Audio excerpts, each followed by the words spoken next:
Welcome to 99 అడ్డా.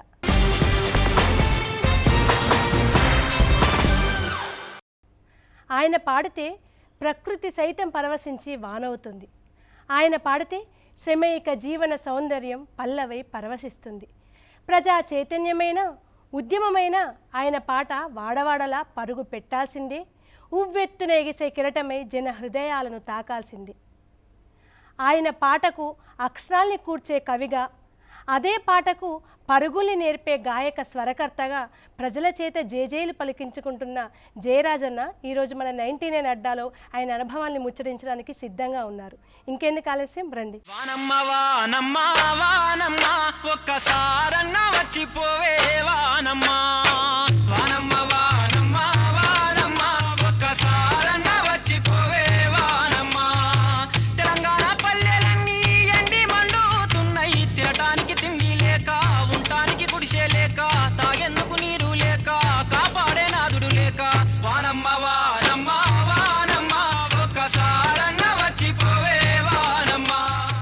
అన్న నమస్తే. అన్న నమస్తే.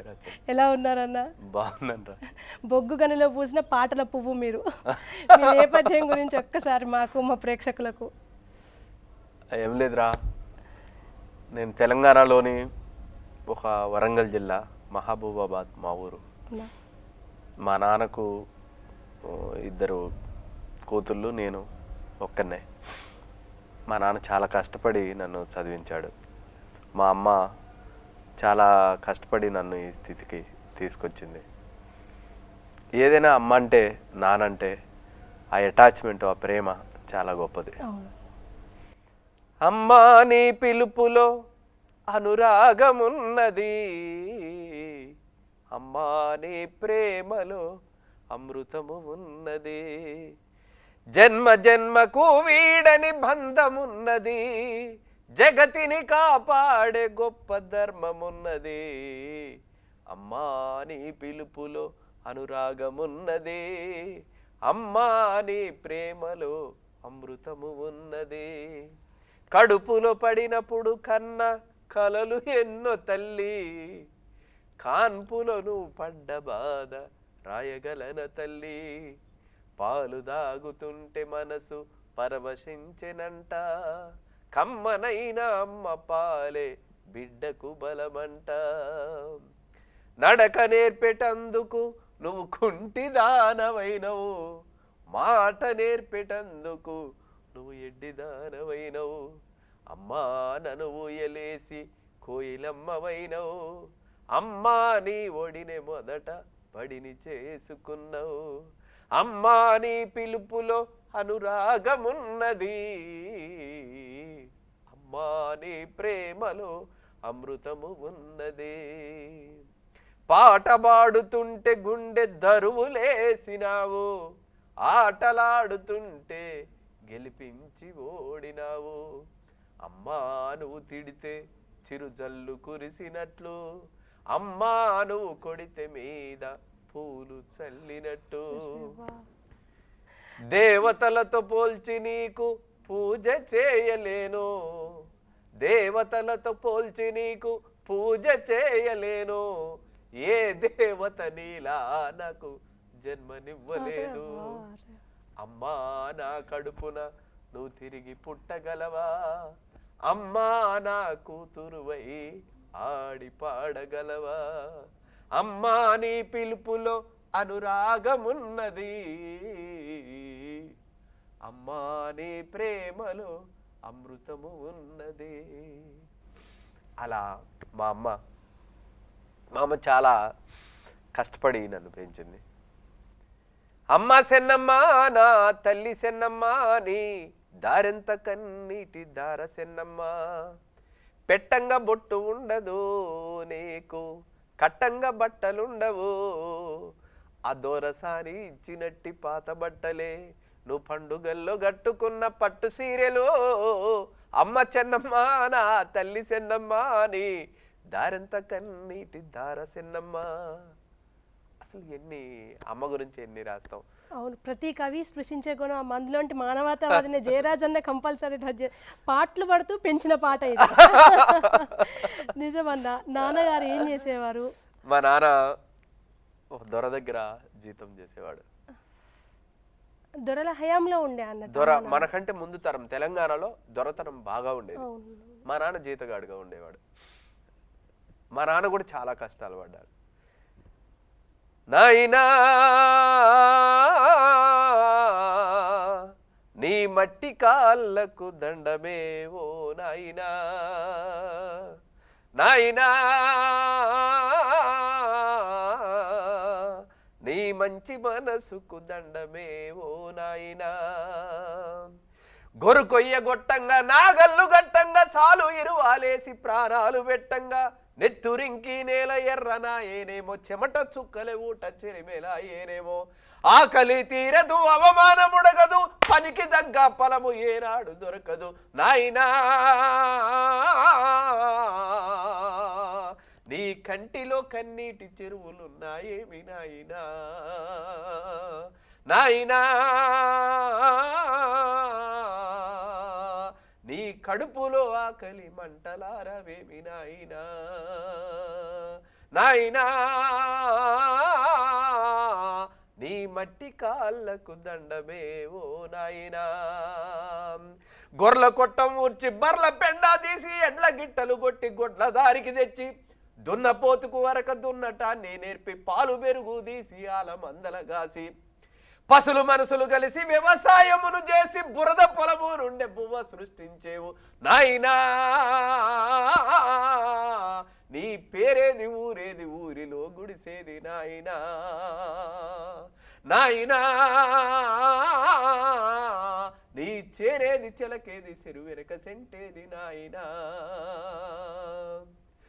చేను చూడాకుంటే పానమాగాదాయే అడవి పందులు వచ్చి నిదుర పట్టాదాయే కంటి చూపును తీసి చేరు కంచగా చేసి మంచ మీద చేసి దంచి పాటలు పాడి నాయనా నువ్వు పాట పాడుతుంటే పొట్టకొచ్చేసేను నాయనా, నాయనా నీ మాటలింటూ కంకి పాలు పోసుకుంది నాయనా. దొర ఊరికెళ్ళంగా దొరసాని ముచ్చట్లు దొర కంట్లు పడకుండా నువ్వు కొట్టే చప్పట్లు పాలు బిసికేటప్పుడు నీళ్లు చేదేటప్పుడు పూలు కోసేటప్పుడు పండ్లు రాల్చేటప్పుడు కట్ట కింద సాటు ముచ్చటాడేటప్పుడు కమ్మనైనా పులగ వండి పెట్టేటప్పుడు నాయనా వాడు ఊరికే దొరగాని ప్రేమకు దొరగాదు నాయనా, నాయనా నీ కథలు వింటూ నేను కమ్యూనిస్టు నైతి నాయనా, నాయనా నీ నడక చూసి నేను నక్సలైటు నైతి నాయనా, నాయనా నీ మట్టి కాళ్ళకు దండమే ఓ నాయనా, నాయనా నీ మంచి మనసుకు దండమే ఓ నాయనా. ఒక ఆవేదన నుంచి ఆవేశం ఎట్లా పుట్టుకొచ్చింది, దొరల బాంచని బతుకులు ఎట్లా ఉంటాయి అనేది మొత్తం ఒక పాటలో కళ్ళకు కట్టినట్టు చూపించారు అన్న. నిజంగా ఇది అందరు నాయనలు దొరల కాలంలో ఉన్న ప్రతి నాయన చేసిన పని ఇది. ప్రతి నాయనకు వర్తించే పాట ఇది. ప్రతి నాయనకు వర్తించే పాట ఇది. మా నాయన అనేవాడు అన్ని పాటలు అమ్మ మీద రాస్తున్నావేరా అంటే, నాయన కన్న పేగొక్కటే నీకు లేదు కానీ అమ్మ కన్నా తీసిపోవు నాయన, ఆ కనే పేగేదో నీకే ఉంటే నీ కడుపులోనే పుడుతుంది. కాబట్టి అమ్మకు నాన్నకు తేడా ఏం లేదు నాన్న అని చెప్పేవాడిని. అలాంటి ఒక జీవితం నుంచి, అలాంటి కన్నీళ్ళు కష్టాలు దుఃఖం నుంచి నేను వచ్చిన వాడిని. అంటే అన్న ఇందాకన్నారు నాన్న నిన్ను చూసి నేను నక్సలేట్నైనా ఉద్యమించిన అని చెప్పి, పాట గాడిగానే జయరాజన్న వచ్చిందా? పాఠాలు ఏమన్నా చదువుకున్నా? నేను పాటలు పాడేవాడిని. ఓ తిరుగుబాటు పాట పాడేవాడిని, ఒక ఉద్యమ పాట పాడేవాడిని, దొరల ఆగడాలను చూసి ఒక చైతన్యవంతమైన పాట పాడేవాడిని. కాబట్టి ఈ పాట పాడినందుకే నన్ను జైల్లో పెట్టారు. పాట మీద అణిచివేత అప్పుడే. నేను పాట పాడినందుకే పోలీస్ స్టేషన్లలో చుట్టు తిప్పారు. వీడి పాట లక్షల మంది ప్రజల్ని ప్రభావితం చేస్తుంది. ఫస్ట్ వీని గొంతు నొక్కేయగలిగితే మనం ప్రజల్ని చైతన్యం కాకుండా ఆపగలుగుతాము.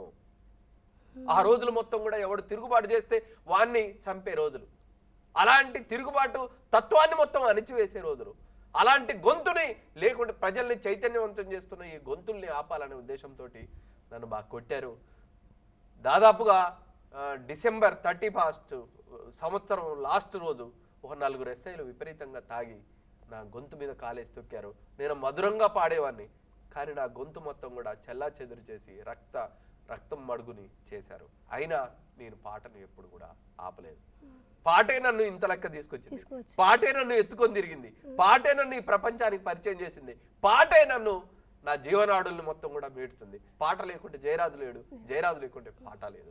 పాట అందాన్ని ఎంతగా చూపుతుందో అడవిని చూపుతుంది, అడవికి దారి వేస్తుంది. మీరు అడవికి వేరు, మీ పాటతో చాలా మందిని అడవులకు తీసుకుపోయారు కదా, ఆ విషయాలు కొంచెం మాట్లాడు. నేను దొరతనం బలంగా ఉండేది కాబట్టి దొరలు ఏదమ్మా ఒకటేనమ్మా, గాలి నీరు వెలుగు భూమి ప్రకృతి అందరికీ సమానంగా ఇచ్చింది.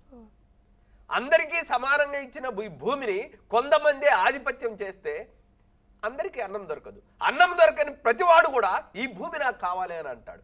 కాబట్టి దున్నేవాడికి భూమి కావాలి అని కమ్యూనిస్టుల నినాదం ఏదైతుందో అది నన్ను ఉద్యమం వైపు నడిపించింది. అంటే మీరు చదువుకునే రోజుల్లోనే ఈ విప్లవాత్మక భావజాలం ఉన్న సాహిత్యం చదవడమా? ఎందుకు ఆ వైపు ఎదిరించాలి, దొరల్ని ఎదిరించే గళం ఎక్కడి నుంచి వచ్చింది? అంటే మా నాన్నే జీతగాడు కదా, మా నాన్న ఎన్ని హింసలు పడ్డాడో నాకు తెలుసు కదా, మా అమ్మ ఎన్ని బాధలు పడ్డదో తెలుసు కదా. మా ఊరి ఎక్కడో వెలివాడలో మమ్మల్ని మనుషులుగానే చూడలేదు. అసలు అణిచివేత నుంచి ఎగిసిపడ్డ ఉద్యమం, అవమానాల నుంచి ఎగిసిపడ్డ ఉద్యమం ఇది. మా ఊరంతా ఒక రాగుండేది, మా ఊరు చివర ఉండేది. ఉన్నది ఊరి బయట దాని పేరే నామాలపేట, దాని పేరే నామాదిగపేట. దీని కంటి నిండా దుఃఖమున్నది, దీని కడుపు నిండా సోద ఉన్నది, దీని ఒంటికి బట్ట యాడున్నది, అది సిగ్గుతో ముడుచుకున్నది. ఉన్నది ఊరి బయట దాని పేరే నామాలపేట. వీళ్ళు తీసేవి రతనాల పంటలు, వీళ్ళు పొందేవి కూలి గింజలు, వీళ్ళు కట్టేవి నింగిలో మేడలు, వీళ్ళు ఉండేవి పూరి గుడిసెలు. ఉన్నది ఊరి బయట దాని పేరే నామాదిగపేట. ఆకలెందరికో ఉంటది, వీళ్ళ అవమానం కుంగదీస్తది, వీళ్ళ పేరన్న సక్కంగా పిలువరు, వీళ్ళు మనుషులన్నా సంగతిరుగరు. ఉన్నది ఊరి బయట దాని పేరే నామాదిగపేట. వీళ్ళు నమ్మితే ప్రాణాలు పెడతారు, వీళ్ళ బలమునంతా దారపోస్తారు, వీళ్ళు మంచితనానికి గుర్తులు, ఏ పూజకు నోచని పువ్వులు. ఉన్నది ఊరి బయట దాని పేరే నామాదిగపేట. అందరూ జనం చాలా మంది ఆకలితోటి బాధపడుతూ ఉంటారు, కానీ మేము ఆకలితోటి పాటు అవమానాన్ని కూడా మోసాం. అందుకోసమే మేము అడవి వైపు చూడాల్సిన అవసరం ఏర్పడ్డది. అంటే కాదన్న, ఏదైతే ఇనుప బూట్ల కింద తొక్కిబడ్డ మీ గొంతు, బాంఛన బతుకుల దగ్గర నుంచి చూసిన మీ జీవితం, తర్వాత ఏదైతే వెనుకబడ్డ వర్గం, ఇవన్నీ ఏకమైన మీరు ఆ అణిచివేత నుంచి ఎట్లా నిలదొక్కుకోగలిగారు? తిరుగుబాటు ఏదైనా కానీ. అందుకనే నేను అరెస్టుల పాలయ్యాను, జైళ్ళ పాలయ్యాను, కోర్టుల చుట్టూ తిరిగాను. అడవికి రహస్య జీవితంలో కూడా అడవిలో అన్నల్ని కూడా నేను ఆశ్రయించాను. అంటే మిమ్మల్ని అణిచివేత నుంచి అడవి తల్లి అక్కడ చేర్చుకుంది. అక్కడ కూడా నేను అద్భుతమైన పాటలు రాశాను. ఎవరో ఈ బిడ్డలు నింగిలో నెల వంకలు, ఎవరో ఈ పిల్లలు అడవి మల్లె పువ్వులు, వాళ్ళ నడుముల్లో తూటాల దండలు, వాళ్ళ నడకల్లో ఎర్రాని జెండలు. ఎవరో ఈ బిడ్డలు నింగిలో నెల వంకలు, ఎవరో ఈ పిల్లలు అడవి మల్లె పువ్వులు. దొరల భూములెన్ని పంచినా ఒక్క సెంటు భూమి వీళ్ళు అడగలే, చెరువు కట్టాలెన్ని పోసినా ఒక్క చేను కంకి వీళ్ళు ముట్టలే. ఆకలి దప్పులు మరిసిరి అడవిలో అన్నలై తిరుగుతుండిరి, ఎవరో ఈ బిడ్డలు నింగిలో నెల వంకలు, ఎవరో ఈ పిల్లలు అడవి మల్లె పువ్వులు. పేరు కొరకు వచ్చిరందున అమ్మ నాన్న పెట్టిన పేరు చెప్పరు ఆస్తి కొరకు వచ్చిరందున వీపున సద్ది మూట కూడా ఉండదు రాయన్న రప్పన్న సెట్టన్న పుట్టన్న సీకట్ల వెన్నెలై కాసిన చంద్రన్న ఎవరో ఈ బిడ్డలు నింగిలో నెల వంకలు ఎవరో ఈ పిల్లలు అడవి మల్లె పువ్వులు నేర్చుకున్న ప్రతి అక్షరం మార్పు కొరకు ఎదబెట్టిరి చదువుకున్న ప్రతి పాఠము ఊరుబాట కొరకు సానబట్టిరి ప్రజలే ప్రాణమని నమ్మిరి గడ్డి పరకోలే ప్రాణాలనిచ్చిరి ఎవరో ఈ బిడ్డలు నింగిలో నెల వంకలు ఎవరో ఈ పిల్లలు అడవి మల్లె పువ్వులు. అజ్ఞాతమని తప్పుగా చెప్పబడే చోటది ఎక్కడైతే చీకటిని తొలగించే వెలుగును తవ్వుకుంటూ వెళ్తారు అడవిలోకి, అట్లాంటి అడవి తల్లి ఒళ్ళో ఎన్నేళ్ళు ఉన్నారు? అలా నేను చాలా రోజులు, అంటే నేను ఎక్కువ కాలం రహస్య జీవితం లేను, కానీ అలాంటి వాళ్ళకి పాటలు, ఉద్యమం, ఆ స్ఫూర్తి, వాళ్ళతోటి మమేకమైన జీవితం మాత్రం నాకుండేది. పాట చాలా ప్రభావితం చేస్తుంది. ముఖ్యంగా ఉద్యమం అనేది పాటల పల్లెకులు ఊరేగుతూనే ఉంటది ఎప్పుడు. ఉద్యమం వాళ్ళల్లో వచ్చే సంఘర్షణలు, కునుకు పడితే పరుపు బండలే పరుపులవుతాయి, నిదురపోతే మధ్య నీడలు ముద్దు పెడతాయి, అవి నేలమ్మ కలలకొచ్చి ఊసులాడురా, ఈ బుర్రక పిట్టలు పొద్దుటేల నిదురలేపురా, ఈ కొండ కోనల్లో ఈ అడవి గుండెల్లో మన ఆశయాలు పదును బట్టే పాట పాడు, మన అలుపు సలుపు రెగిరిపోయే ఆటలాడు, చెట్టు పుట్ట కొండ కోన అమ్మా నాన్నలు కోయా వాళ్ళ గుంపులన్నీ అన్నాదమ్ములు, ఈ జనక పిల్లలు మన కోసం పాలు పొదిగెరా, ఈ జనక పిల్లలు మన కోసం పాలు పొదిగెరా, మన కడుపు చూసి అల్లా నేరేడు పళ్ళుగాసెరా, దారి పొడుగు నక్క బావ సెంట్రీగాస్తది, ఈ కుక్క పిల్ల అన్నల బాట విడవనంటది, నువ్వు గన్ను పడితే ఉడుము నీకు అండాగుంటది, నువ్వు గన్ను పడితే ఉడుము నీకు అండాగుంటది, నువ్వు కన్ను మూస్తే ఆకాశానికి చిల్లు పడుతుంది, ఈ కొండ కోనల్లో ఈ అడవి గుండెల్లో మన ఆశయాలు పదును బట్టే పాట పాడు, మన అలుపు సలుపులు ఎగిరిపోయే ఆటలాడు. కళ్ళకు గట్టినట్టు ఆ జీవితాన్ని ఒక్కసారి మీ పాటతో చూపించారన్న. కాలి అడుగులు ఇటు మళ్ళీ కానీ కలం అడుగులు మాత్రం అక్కడే ఉన్నాయి. ఇంకా మీరు తర్వాత ఈ ఉద్యమ గీతాలతో పాటు సినిమా గీతాలు రాయడం, తర్వాత నారాయణమూర్తి గారితో పరిచయం, ఇవన్నీ మీ జీవిత నేపథ్యంలో మలుపులకు అంటే ఎత్తించే. ఎప్పుడైతే నేను అడవిలో ఉన్నానో, ఆ అడవి గిరిజనుల మీద పాటలు రాస్తూ అప్పుడు అక్షరోద్యమం బలంగా వచ్చింది. ప్రజలందరూ అక్షరాలు నేర్చుకోవాలి, రాత్రి బళ్ళు పెట్టాలని ఉద్యమం నడిచింది. ఆ టైంలో నన్ను సత్యనారాయణ మాస్టారు అని ఒక మంచి మాస్టారు నన్ను, జయరాజ్ అందరూ అక్షరాలు నేర్చుకోవాలని ఒక మంచి కార్యక్రమం, దీనికి మీరు రండి అని చెప్పారు. అప్పటిదాకా వచ్చిన పాటలలో ఒక రెవల్యూషన్, ఒక ఒక ఒక టెంపో, ఒక జానపద టెంపో ఒక పడతా ఉండేది. కానీ ఎప్పుడైతే నా పాటల కాడికి వచ్చేవరకు మీరు విన్నారు నా పాటలు ఇవన్నీ కూడా వింటే, ఒక శాస్త్రీయత, ఒక లలిత సంగీతం ఉంటుంది, ఒక జానపదం ఉంటుంది, జీవితం ఉంటుంది. దీనికి ప్రధానమైన కారణం ఇక్కడ అద్భుతమైన నా స్నేహితుడు మోహన్ అని, నేను ఏ పాటగా ఇట్లాంటి పాటలు రాసినప్పుడల్లా తన ముందు పెట్టేవాడిని. అతను అద్భుతమైన ట్యూన్స్, నా రాగానికి ఆయన సంగీతం అద్దేవాడు. అట్లా ఒక అప్పటి వరకు లేని ఒక కొత్త ట్రెండ్ ని అడవిలో కూడా స్టార్ట్ చేయటం అనేది స్టార్ట్ అయింది. మీరు రెవల్యూషన్ కి మమతా అనురాగాన్ని అద్దిన కవి.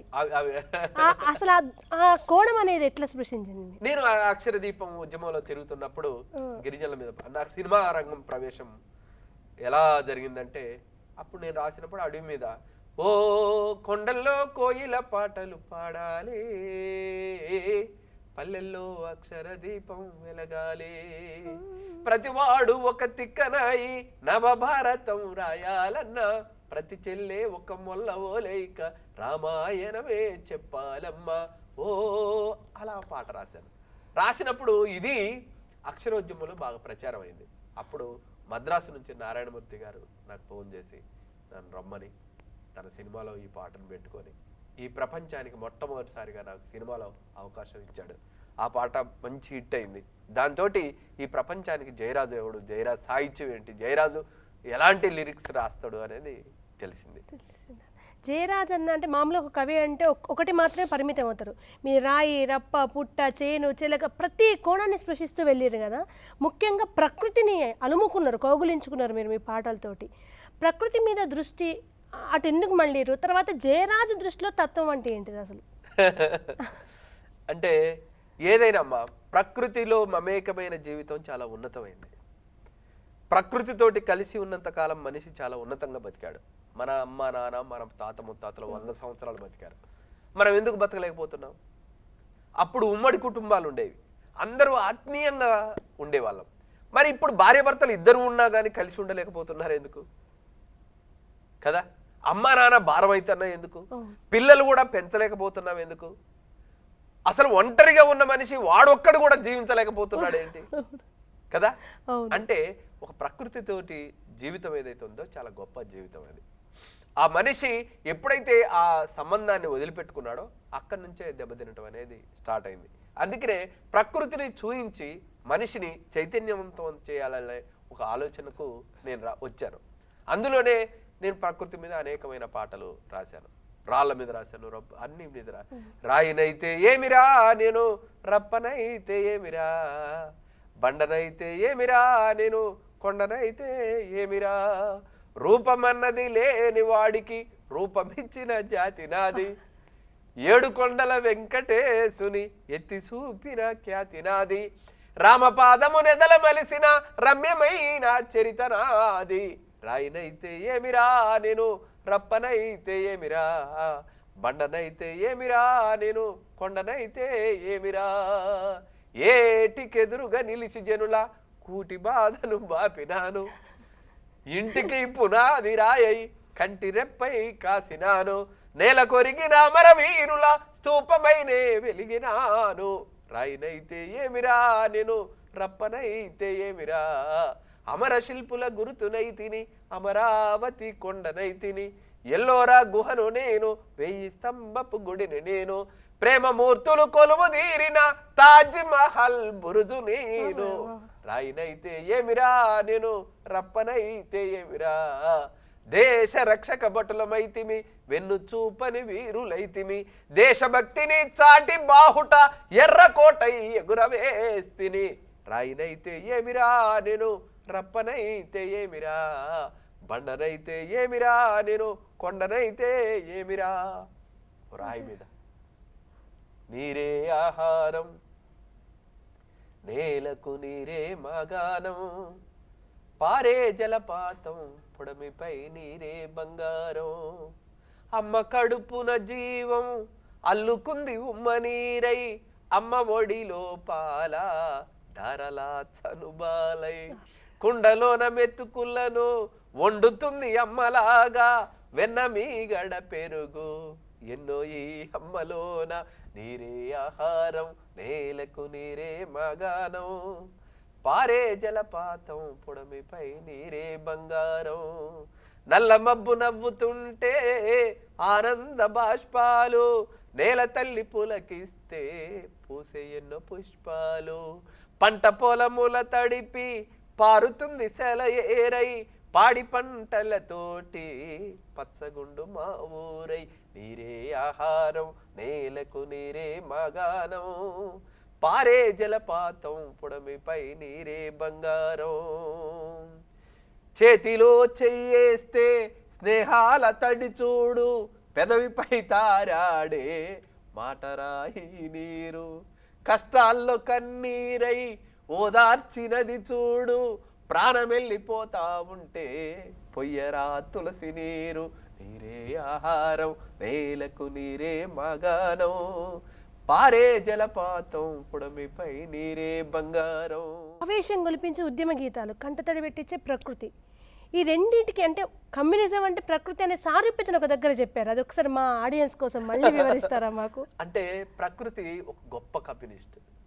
అది గాలి అందరికీ ఇచ్చింది, వెన్నెల అందరికీ ఇచ్చింది, నీరు అందరికీ ఇచ్చింది, వెలుగు అందరికీ ఇచ్చింది. అంటే సామ్యవాద సిద్ధాంతానికి ప్రకృతి తల్లి. ప్రకృతిలో కమ్యూనిజాన్ని చూసిన వ్యక్తి. కాబట్టి ప్రకృతి ఏది ఇచ్చినా కానీ అందరికీ ఇస్తుంది. ఓ చెట్టు చూడండి, తన కోసం ఒక నిజమైన కమ్యూనిస్టు కార్యకర్త, ఒక కమ్యూనిస్టు నాయకుడు ఎలా ఉంటాడో ఓ చెట్టు అలా ఉంటుంది అడవిలో. పచ్చని చెట్టును నేను రా, పాలుగారే మనసు నాదిరా, కొమ్మను నేను రెమ్మను నీకు తోడుగా ఉండే అమ్మను, పచ్చని చెట్టును నేను రా, పాలుగారే మనసు నాదిరా, మీ పొలమును దున్నిన నాగలై పంటను మోసిన బండినై, అమ్మమ్మ చేతిలో కవ్వమై తాతయ్య చేతిలో కర్రనై, అమ్మ పాటతో ఊగిన ఊయలై ఆ పాడేటి పిల్లన గ్రోవినై, పచ్చని చెట్టును నేను రా, పాలుగారే మనసు నాదిరా, నింగి మబ్బుల్ని వానగా మలిసినం, చేరు చెలకల్ని నీళ్లతో దడిపినం, చెడ్డ గాలి పీల్చి మంచి విడిసినం, మీకు ప్రాణవాయువుల్ని పోసినం, మీరు కనువిందు చేసిన పువ్వులం, మీ కడుపాకలి తీర్చే పండులం, పచ్చని చెట్టును నేను రా,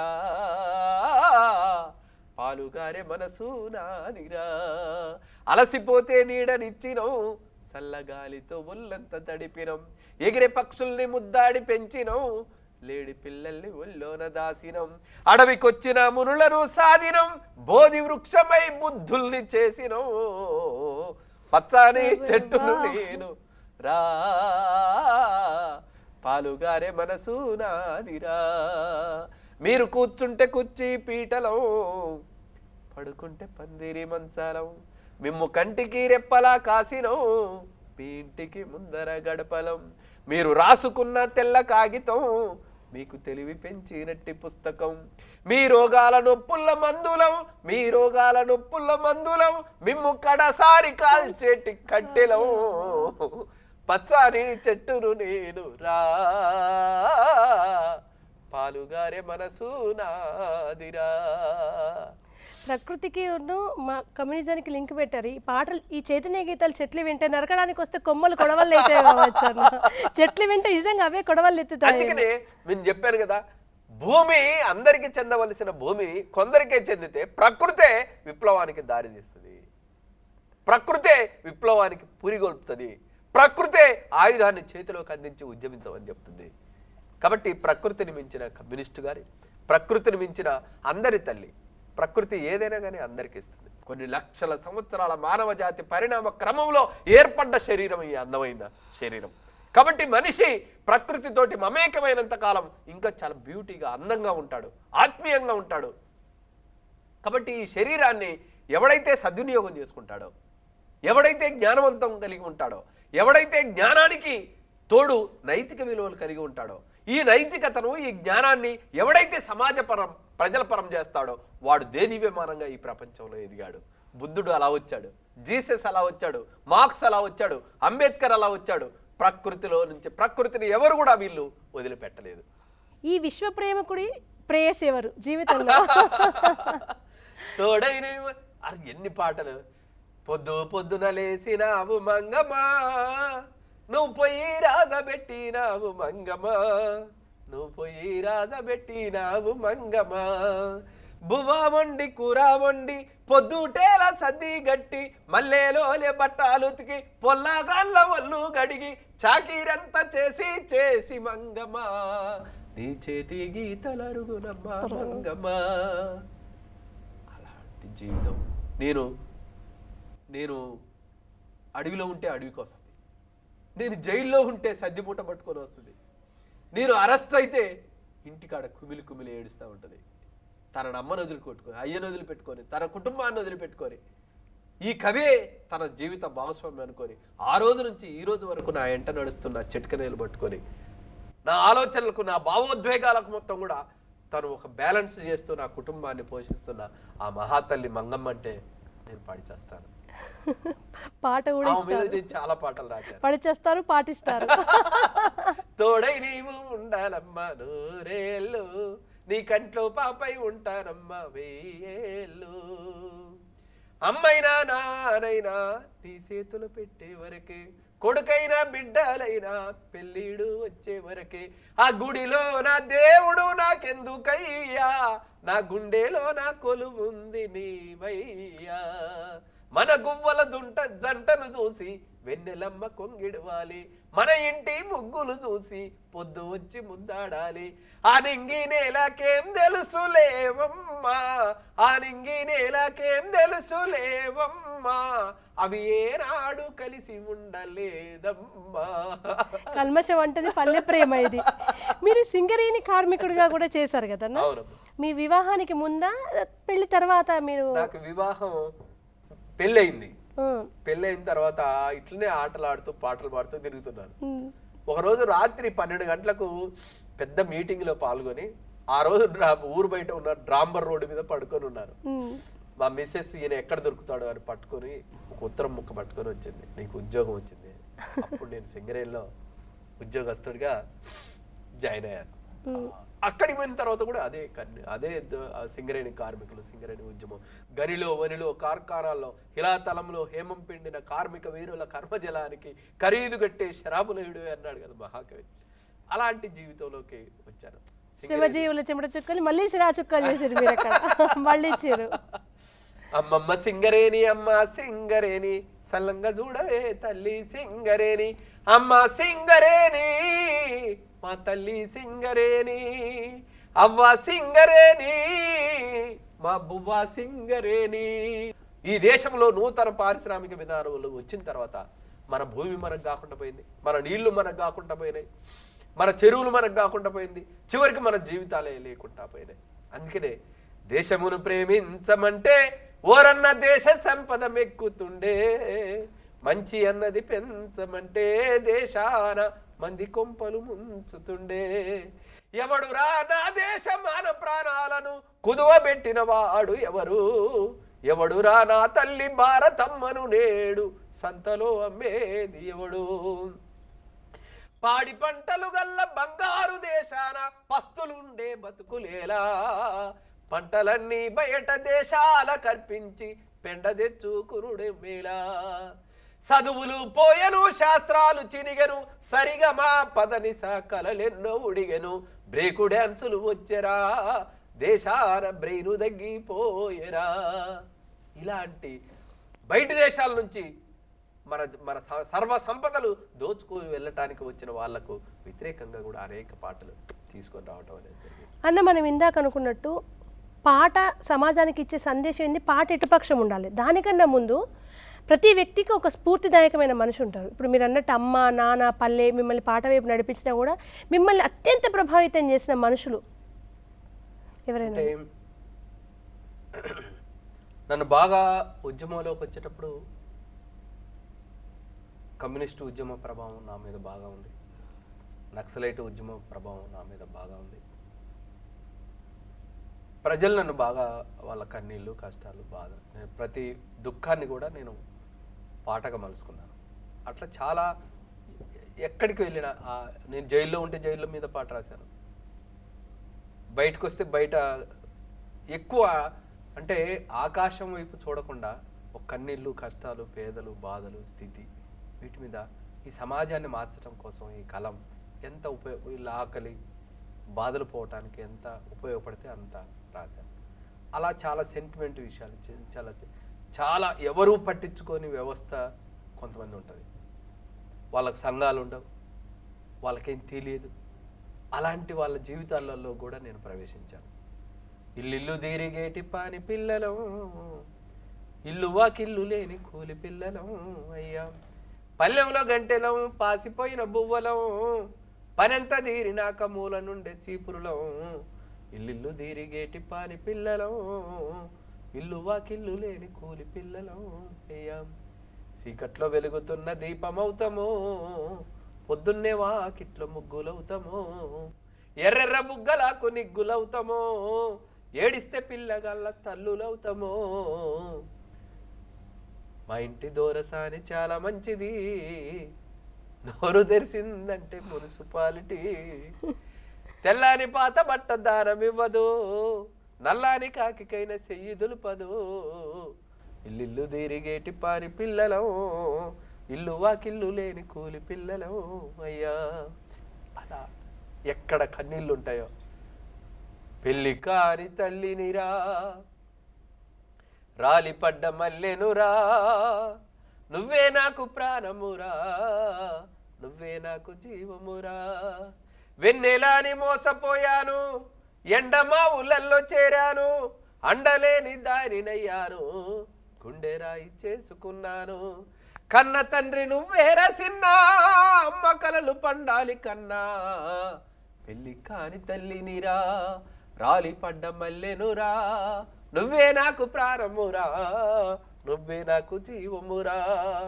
కాలమే కాల్చుకు తిన్నా, నువ్వే నాకు ధనము అనుకున్నా, కట్టుకున్నవాడు లేకున్నా, కన్న కొడుకు చాలుననుకున్నా, చేరదీసేవారు లేకున్నా, చేతికందే కొడుకు అనుకున్నా. పెళ్లి కాని తల్లినిరా, రాలిపడ్డ మల్లెనురా, నువ్వే నాకు ప్రాణమురా, నువ్వే నాకు జీవమురా. తలకు పూలు పెట్టుకోలేను, తాలిబొట్టు కట్టుకోలేను, నలుగురిలో నీ తిరగలేను, నగుబాట్లు నేను కాలేను. మోడులాగా ఉండను లేను, కాడులాగా కాలను లేను. పెళ్లి కాని తల్లినిరా, రాలిపడ్డ మల్లెనురా, నువ్వే నాకు ప్రాణమురా, నువ్వే నాకు జీవమురా. కుంతి వంటి తల్లిని కాను, గంగలోన నిన్ను విడవలేను, అంగడిలో నిన్నమ్మలేను, అనాథను నీ చేయలేను. అందరంటి తల్లిని కాను, అందరంతా నిన్ను చేస్తాను. పెళ్లి కాని తల్లినిరా, రాలిపడ్డ మల్లెనురా, నువ్వే నాకు ప్రాణమురా, నువ్వే నాకు జీవమురా.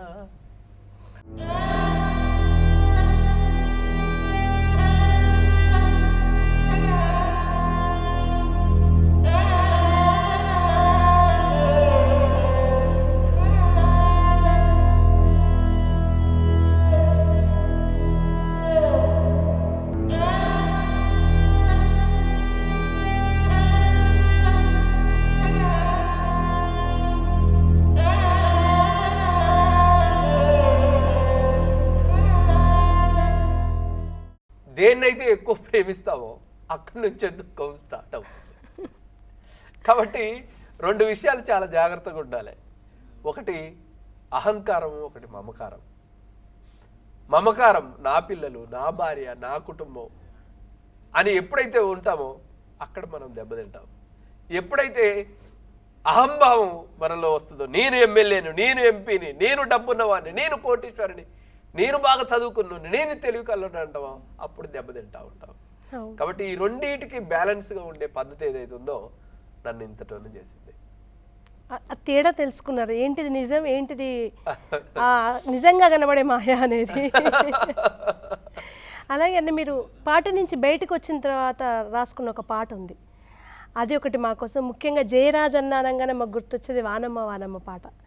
ఆ రెండు పాటలు కూడా మా కోసం ఒకసారి పాడరా.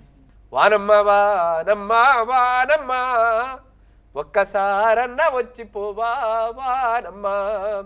చీరల్లో నీళ్లు లేవు, శిలకల్లో నీళ్లు లేవు, వాగుల్లో నీళ్లు లేవు, వంపుల్లో నీళ్లు లేవు, నిన్నే నమ్మిన రైతు కళ్ళల్లో నీళ్లు లేవు. వానమ్మ వానమ్మ వానమ్మ, ఒక్కసారన్న వచ్చిపోవా వానమ్మ. ఎదిగేటి మిరపసేరు ఎండల్లో ఎండిపోయే, సక్కాని మొక్కజొన్న ఎక్కెక్కి ఎడవసాగే, పలబోసుకున్న కంకి పాలన్నీ ఉడిగిపోయే, నిలుబోసుకున్న సేను నీళ్ళాడలేకపాయే. వానమ్మ వానమ్మ వానమ్మ, ఒక్కసారన్న వచ్చిపోవే వానమ్మ.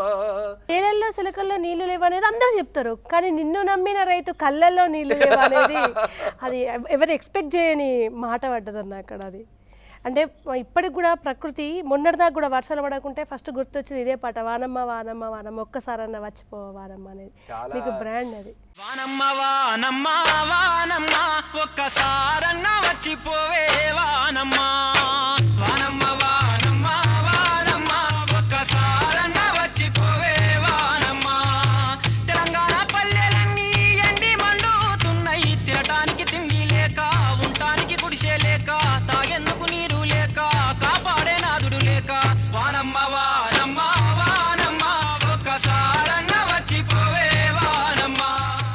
మాతృత్వం అనేది అసలు ఎంత ప్రకృతిలో చాలా గొప్పగా ఉంటుంది. నేల తల్లి చాలా గొప్పది. ఎంత చల్లనిదమ్మా ఈ నేల తల్లి, ఎంత చక్కటిదమ్మా ననుగన్నా తల్లి. పచ్చ పచ్చని పట్టు చీరల్ని గట్టింది, పండు టాకుల వంటి రవికల్ని తొడిగింది, కొండ కోనలనేమో కొప్పున ముడిసింది, పొద్దు పొడుపునేమో ముద్దాడబోతుంది. ఎంత చల్లనిదమ్మా ఈ నేల తల్లి, ఎంత చక్కటిదమ్మా ననుగన్నా తల్లి. వాన జల్లుకుని ఒళ్ళు కదిలిందమ్మా, నల్ల మబ్బుల్లోన నెలలు పడ్డాయమ్మా, ఋతువుకు నువ్వు బాలెంతా ఓయమ్మా, రతనాల పంటంతా నీ కళ్ళ పంటమ్మా. ఎంత చల్లనిదమ్మా ఈ నేల తల్లి, ఎంత చక్కటిదమ్మా ననుగన్నా తల్లి. ఆకాశమే నీకు ఆత్మ బంధువంట, సుక్కలన్నీ నీకు అక్క చెల్లెళ్ళంట, సందమామ నీకు చిన్ని తమ్ముడంట, సూర్యుడేమో నీకు చుక్కాని అవునంట. ఎంత చల్లనిదమ్మా ఈ నేల తల్లి, ఎంత చక్కటిదమ్మా ననుగన్నా తల్లి. ఇలాంటి సాహిత్యం రావటానికి ఓ అమ్మతనం, ఒక అమ్మతనం, ఒక ప్రకృతి నేపథ్యం, ఒక అడవి నేపథ్యం, ఒక ఆకలి, ఒక అవమానం, ఒక దుఃఖం, ఇందులో నుంచి వచ్చిన పాట. సినిమా పాటలు అన్నారన్న, ఎన్ని సినిమాలలో దాదాపు ఎన్ని పాటలు? దాదాపు నారాయణమూర్తి గారి సినిమాలకు అన్నిటికీ పాటలు నేను ఎక్కువ రాశాను. ఆ మహానుభావుడు వల్లనే నేను ఇంత ప్రపంచానికి తెలిసాను. మోహన్ బాబు సినిమాలకు రాశాను, కొన్ని సినిమాలకు ఎక్కువ నా పాటలు జేసుదాసు పాడాడు. ఆ మధురమైన గొంతు నా సాహిత్యాన్ని తాకటం వల్ల నేను ఇంత ప్రభావితం అయ్యాను. నేను చాలా ఎక్కువ సెంటిమెంట్ సాంగ్స్ రాస్తాను, ఎక్కువ ఒక తాత్వికమైన ఫిలాసఫీకి సంబంధించిన పాటలు రాస్తాను. దుఃఖం వచ్చినప్పుడు, ఆవేశం వచ్చినప్పుడు ఇన్నర్ నాలో నేనే బాధపడతా ఉంటాను. ఆవేశం వచ్చినప్పుడు ఇతరుల మీద ద్వేషం పెంచుకోవటానికి బదులుగా మౌనంగా ఉండి నా జీవితాన్ని కొనసాగిస్తాను. ఆ మౌనం ప్రతి కదలిక, శరీరంలో వచ్చే ప్రతి కదలికను కూడా ఒక పాటగా మలుచుకుంటాను. మౌనమే మనిషిని మనిషిగా చేస్తుంది, మౌనమే మంచికి ప్రాణం పోస్తుంది, వేదనలో రోదనలో ఎడారి జీవన పయనములో మౌనమే మనిషిని మనిషిగా చేస్తుంది, మౌనమే మంచికి ప్రాణం పోస్తుంది.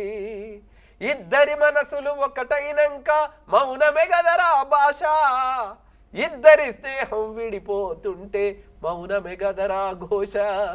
మౌనమే మనిషిని మనిషిగా చేస్తుంది, మౌనమే మంచికి ప్రాణం పోస్తుంది. అమ్మ కడుపులో 9 నెలల మౌనమే గదరా జననం, అందరి నొదిలి వెళుతున్నప్పుడు మౌనమే అంతిమ పయనం. మౌనమే మనిషిని మనిషిగా చేస్తుంది, మౌనమే మంచికి ప్రాణం పోస్తుంది. అలా మనం ఎప్పుడైనా ఆవేశంతో బరస్ట్ అయ్యే టైం వచ్చినప్పుడు కాస్త మౌనంగా ఉండి, కాస్త ఓర్పుతోటి ఉంటే అన్నీ సర్దుకుంటాయని గమనించిన వాడిని. సమాజంలో అది ఆవేశం తగిలిన, ఆకలైన, ఆవేదనైనా ఒక బాధ్యత గల కవి నుంచి పాటను కోరుతుంది. మీరు సమాజానికి అన్ని సందర్భాలకు నేను నా నుంచి పాట ఇచ్చినా అని అనుకుంటున్నారా? నేను ప్రతి విషయంలో నేను ఇచ్చాను. చాలామంది కవులు వెళ్ళలేని దారులలో కూడా నేను వెళ్ళాను. స్త్రీలు చాలా బాధపడుతున్నప్పుడు ఇలాంటి ఇప్పుడు నేను పాడిన పాటలు వెళ్ళాను. మీరు ఓ మైనారిటీ స్త్రీలు దెబ్బతింటున్నప్పుడు వాళ్ళ మీద కూడా నేను పాటలు రాశాను. అలాంటి పాటలు రాసినప్పుడు నిన్ను చంపేస్తారని అన్నా కానీ నేను నా కళాన్ని ఎప్పుడు కూడా నేను జేబులో పెట్టుకొని దాచుకోలేదు. అలాంటి ఎవరూ చేయని కోణాల్లోకి కూడా నేను వెళ్ళాను. ఆ మహిళలకు ధైర్యంగా ఉండమని చెప్పాను. చెల్లెలా నువ్వు చెయ్యాలేని పనంటూ లేదమ్మా, తల్లిరో నువ్వు స్వేద తీర్చనిదే మానవాళికి నీడేదమ్మా, నింగి కన్నా గొప్పది నీ మది, నేల కన్నా ఓపిక నీది, చెల్లెలా నువ్వు చెయ్యాలేని పనంటూ లేదమ్మా. పురిటి నొప్పుల గుర్తువు నీవు, పుడమికి ఆనవాలు నీవు, పురిటి నొప్పుల గుర్తువు నీవు, పుడమికి ఆనవాలు నీవు, లాలించే తల్లివి నీవు, ప్రేమించే నేతవు నీవు, చెల్లెలా నువ్వు చెయ్యాలేని పనంటూ లేదమ్మా. సమాజంలో ఉన్న సమస్యలని ఎక్కుపెట్టి వాటికి పరిష్కారాలు చూపడమే అసలైన కవి కలం పని. అది కాకుండా మనకి వాళ్ళు ఏదైతుందో అనవసరపు వాటిని చూపిస్తున్నారో వాళ్ళు కవులు అనబడరు, అది పాటలు అనబడవు కదా. అట్లాంటి తరుణంలో ఇవాళ పాట ఎటుపక్షం ఉంటుంది? ఇందాక అనుకున్నప్పుడు మీ పాట ఎటుపక్షం ఉంది? నేను ఎప్పుడైనా ప్రజల పక్షమే వహించాను. ఒక ప్రజా కవిగా బతకటంలో ఉన్న ఆనందం ఏదైతుందో అది చాలా గొప్పది. ఈ దేహం కానీ, ఈ కన్నీళ్ళు కానీ, ఈ కష్టం కానీ, నా కలం కానీ ప్రజల కోసం ఒక రేపటి ఓ సుందర సుశేందర నందనవనం లాంటి నవభారతం నిర్మించడానికి, ఒక మనిషిని ఇంకో మనిషి దోపిడీ చేయని సమాజం వచ్చేంత వరకు, ఒక కులం లేని మతం లేని వ్యవస్థ నిర్మించబడేంత వరకు నా పాటలు ఎలా ఉపయోగపడితే అలా ఉపయోగించుకోమని చెప్తాను. ఒక మనిషిలో అన్ని రుగ్మతలు పోయి ఒక స్వచ్ఛమైన మంచి మనిషిగా ఉండాలనే చూస్తాను. నేను మానసికంగా చాలా మనసుతోటి చాలా మాట్లాడుకుంటూ ఉంటాను. ఏంటమ్మా ఈ మనసు ఇన్ని ఇబ్బందులు పెడతా ఉంటుంది, మనిషి ఇంత పొల్యూట్ కావటానికి కారణం ఏంటి అని బాధపడతా ఉంటారు. మనసా నేను నిప్పుతోటి కడుగనా, మనసా మనసా కన్నీళ్లతో నేను మార్చనా, మనసా మనసా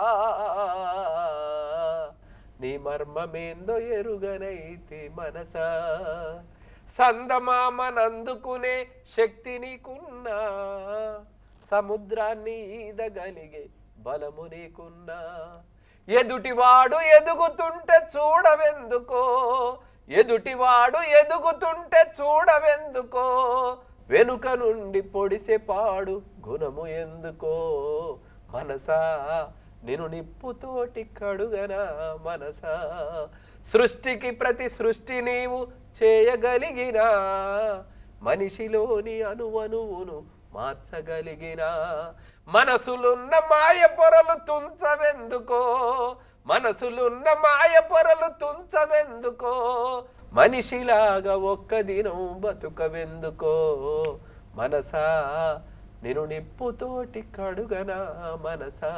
మామూలుగా ప్రతి కవి ఒక ఉన్నతమైన ఆలోచనలతోటే సమాజానికి ఏదో చేద్దామని మంచి స్వచ్ఛంగా పుడతాడు. తర్వాత ఎందుకు కవి కమర్షియల్గా వెళ్ళిపోతున్నాడు అనేది చాలామందికి తెలిసిన విషయం. అట్లా కమర్షియల్ అయిన కళలకు మీరు చెప్పే సందేశం ఏమన్నా? అంటే నాలాగా అందరినీ ఉండమని నేను కోరుకోను.